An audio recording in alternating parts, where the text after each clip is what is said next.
Namasté, je m'appelle Dr Sandhya Ramanathan et je suis médecin généraliste à Auckland, Nouvelle-Zélande. Aujourd'hui, je voulais simplement vous expliquer les principes de gestion d'un cas bénin de Covid-19, suspecté ou confirmé, et le matériel que vous devriez garder à la maison s'il vous arrive d'en avoir besoin, pour vous ou pour tout membre de la famille, alors que nous naviguons dans cette pandémie de Covid-19.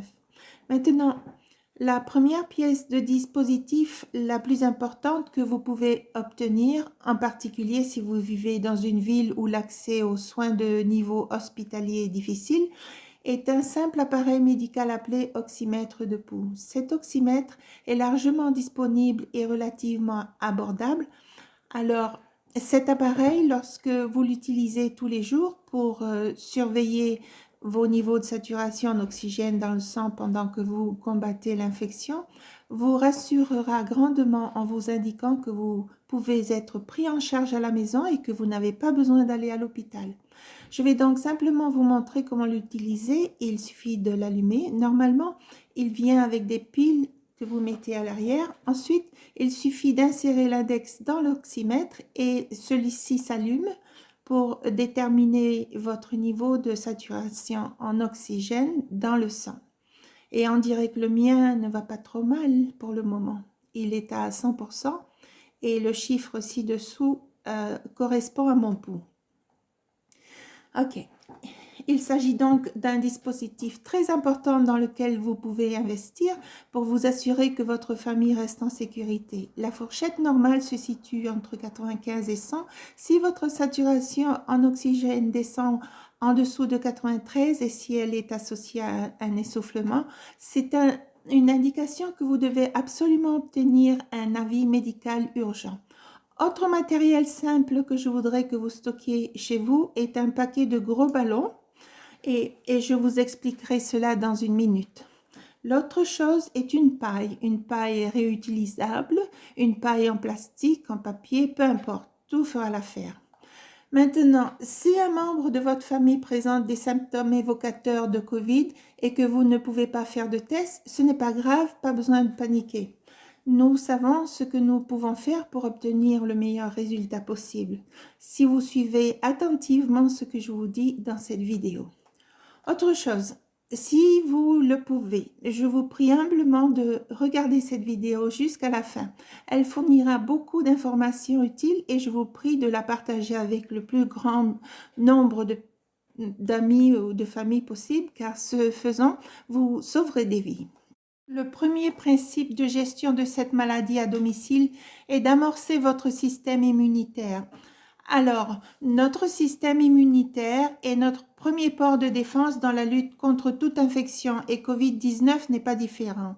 Il est donc très important que nous ayons une bonne alimentation riche en vraie nourriture, en fruits et légumes colorés et réduire au maximum les aliments vides, les aliments transformés, l'alcool et les boissons gazeuses, etc. Vous devez également rester bien hydraté en eau et vous devez rester calme, car la question est que c'est votre mental qui déterminera en grande partie ce qui arrivera à votre substance ou à votre corps. Il est donc très important que vous restiez calme et ces exercices de respiration que je vous montrerai plus tard vous aideront en cela. Maintenant, plus de votre immunité de base que vous devez maintenir amorcée avec vos 8 heures par nuit d'excellent sommeil, au premier signe de la maladie, j'ajouterai 3 compléments stimulant le système immunitaire par jour, à savoir du zinc, de la vitamine D et de la vitamine C. Vous pouvez ajouter autre chose si vous le souhaitez, comme du curcuma et l'échinacée, mais ces 3 éléments sont essentiels, zinc, vitamine D et vitamine C, d'accord? Cela couvre donc votre système immunitaire. Nous allons donc les prendre tous les jours.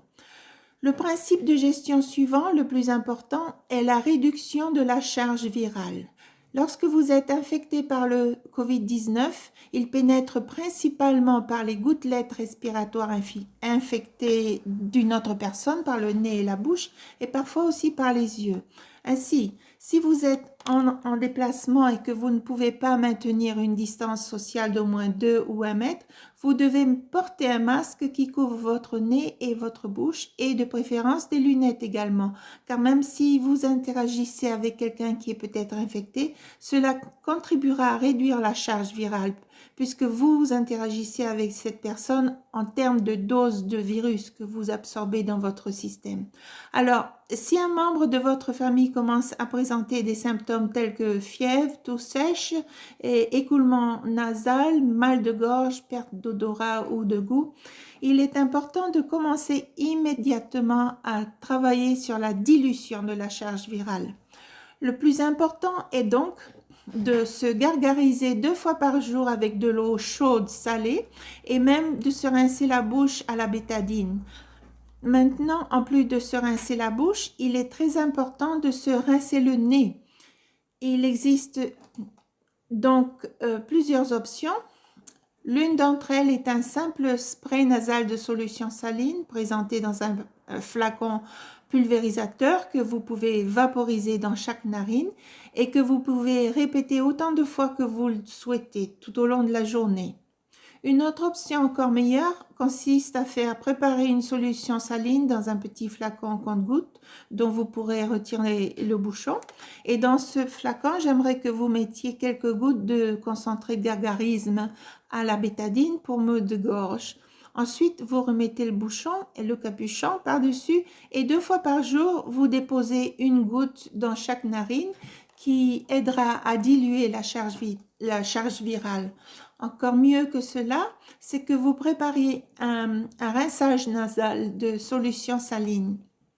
Vous pouvez obtenir ces bouteilles de rinçage nasal qui ressemblent à celle-ci et dans laquelle je viens de mettre 250 ml d'eau bouillie et refroidie et à laquelle je vais ajouter une demi-cuillère à café de bicarbonate de soude et une demi-cuillère à café de sel.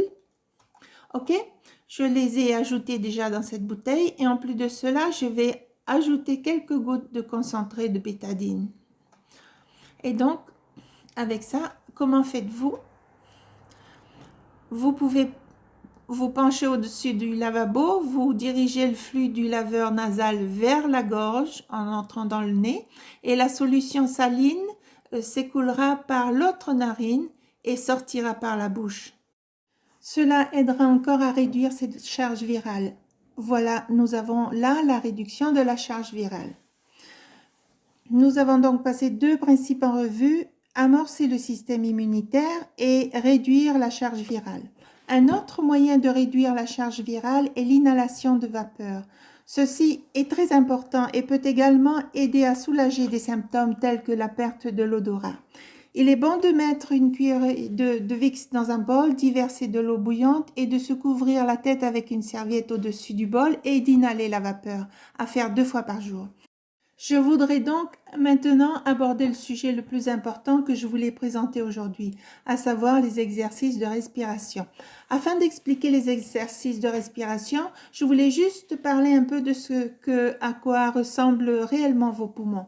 Vos poumons qui occupent la majeure partie de votre cage thoracique sont en fait comme une grosse éponge avec une forme un peu comme celle-ci de chaque côté.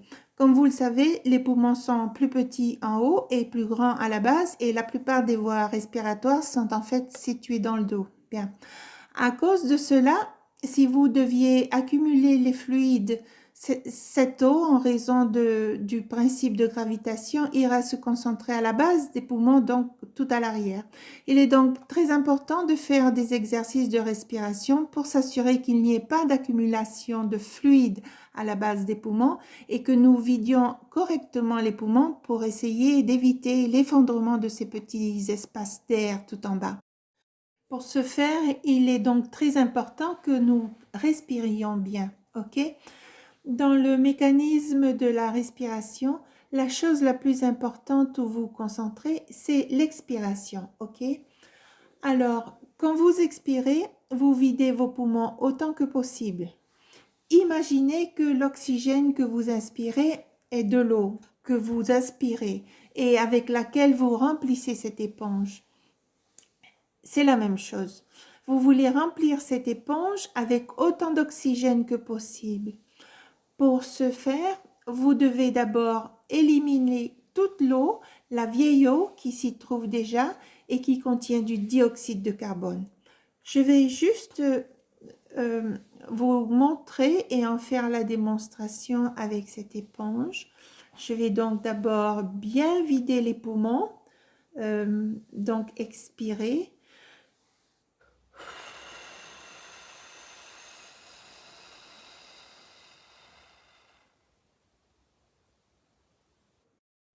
Je bloque là.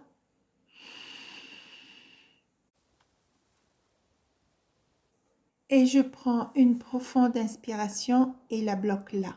OK? C'est une chose très importante à retenir et à mettre en pratique. Lorsque vous pratiquez la respiration qu'on appelle box breathing en anglais, qui consiste à expirer jusqu'au bout pendant 3 secondes bloqué, imaginez que vous dessinez une boîte. Pendant que vous expirez 1, 2, 3 bloqué, vous tracez la ligne vers le haut, puis inspirez 1, 2, 3 bloqué, vous tracez une ligne vers le bas. OK? C'est donc une chose très importante que vous devez pratiquer quand vous n'êtes pas malade. Maintenant, quand vous êtes malade, il est très important que vous fassiez des exercices qui aideront à la maintenance des espaces dans ces petites alvéoles au fond de vos poumons et à les garder ouverts et perméables et qu'ils ne s'effondrent pas avec les fluides. J'ai donc un très bon exercice que m'a donné une très sage dame, anesthésiste, la maman d'un de mes camarades de classe. Elle s'appelle Dr Gracie Hong et habite en Malaisie. Et elle m'a donné cette super astuce de souffler dans des ballons, les gonfler. C'est une méthode pour stimuler, comme ce que fait la ventilation aux patients pour leur ouvrir les voies respiratoires autant que possible. Je l'ai fait sur une personne que j'ai traitée pour le Covid, et bien qu'elle soit une ancienne fumeuse et qu'elle ait eu des antécédents de tuberculose pulmonaire, et bien tout en étant malade avec le Covid, elle a réussi à atteindre des niveaux de saturation d'oxygène à 100% grâce à ces exercices au ballon. Voici ce que je veux que vous fassiez. Donc, prenez le ballon et essayez de le gonfler sur une période d'environ 3 respirations. OK?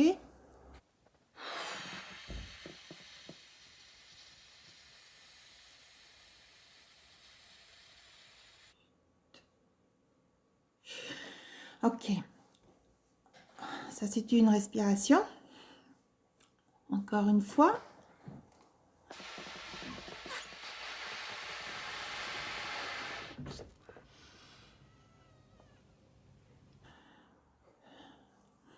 Encore.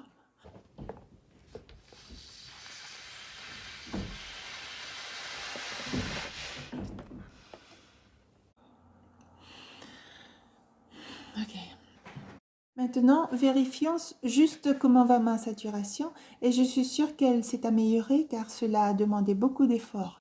En gros, ce que vous faites, c'est de souffler de l'air contre la résistance et c'est une très bonne façon de garder vos voies respiratoires ouvertes. Et là, vous voyez que j'ai atteint un 100. Si vous trouvez cela assez difficile ou si des membres âgés de votre famille ont du mal à gonfler un ballon, vous pouvez simuler ou prétendre que vous gonflez un ballon. Ils peuvent alors souffler dans ce ballon imaginaire.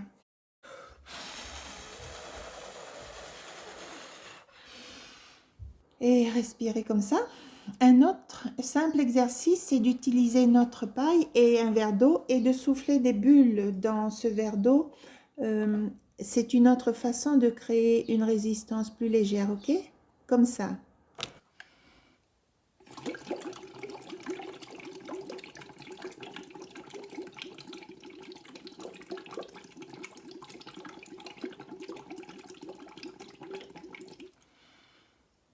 C'est une autre très bonne façon et un bon exercice à faire et je vous suggère de faire ces exercices assis et de les faire plusieurs fois par jour. Ensuite, de vérifier à nouveau vos saturations. Maintenant, en plus de ces exercices, l'autre chose extrêmement importante est votre posture. Alors, pour le démontrer, j'ai ma belle poupée Rani et un petit coussin. Comme je vous l'ai expliqué, les poumons et la plupart des voies respiratoires se trouvent principalement dans le dos. Donc, si nous devons rester allongés pendant des longues périodes de temps, ce qui va se passer, c'est que les voies respiratoires qui sont principalement situées dans le dos vont s'écraser et sont à haut risque de s'effondrer. C'est donc très important quand vous êtes malade, et il est bon de s'en habituer maintenant que vous ne l'êtes pas, de dormir sur le ventre. Alors, vous pensez que cette position est inconfortable et avec l'oreiller sous la tête de cette façon aussi, mais si vous faites pivoter l'oreiller en longueur et que vous dormiez avec l'oreiller sous la poitrine, comme vous pouvez le voir, Rani est capable d'élargir complètement sa poitrine à l'arrière. Et j'ai traité un autre cas où une dame de 70 ans avait ses saturations à 92 et ne pouvait avoir aucun accès au lit d'hôpital, mais juste en dormant la nuit sur le ventre, sa saturation a pu remonter à un bon niveau. C'est donc une chose très importante, si vous êtes malade, de ne pas rester longtemps allongé au lit sur le dos. Il est préférable d'être couché sur le ventre, ce qu'on appelle la position décubitus ventral, et c'est ce qu'on fait dans les hôpitaux et aussi pour ventiler ces patients. Il est également très important d'obtenir un avis médical, même s'il est virtuel, dès l'apparition de vos symptômes, car je sais que dans certains pays, ils ont des protocoles pour des régimes de traitement simples qu'ils peuvent prescrire et qui sont plus efficaces s'ils sont pris tôt. La plupart de ces traitements sont simples et peuvent être pris par la plupart des personnes, même s'ils ont une pathologie sous-jacente. L'un d'eux est le paracétamol, bon pour soulager les douleurs et fièvres, à raison d'une dose 4 fois par jour à espacer de 6 heures, avec un maximum de 4 prises en 24 heures, et les décongestionnants nasaux qui aident à lutter contre l'écoulement nasal. Mais l'important est de rester calme et de faire ces 3 choses que je vais répéter. 1. Stimuler et amorcer votre système immunitaire. 2. Réduire la charge virale. Et 3. Les exercices de respiration. Et surveiller de près vos saturations chaque jour, au moins pendant les 14 premiers jours de la maladie, et de vous assurer que les saturations restent entre 95 et 100. Puis, vous pouvez vous féliciter que vous vous en sortirez et que vous vous rétablirez complètement. Avec ceci, évidemment, toujours respecter les gestes barrières. J'ai donc couvert beaucoup d'informations, mais je vais en garder un bref résumé dans la boîte de description ci-dessous. Et n'oubliez pas qu'il y aura la lumière au bout de ce tunnel. Si vous utilisez les connaissances que nous avons acquises au cours de ces 6 derniers mois et que vous pratiquez ces choses, vous avez de très fortes chances de vous rétablir complètement et vous n'aurez pas besoin de soins hospitaliers. Je vous prie donc de prendre toutes les précautions nécessaires pour ne pas être infecté en premier lieu. Veuillez rester en bonne santé et en sécurité et soyez prudents. Je vous remercie.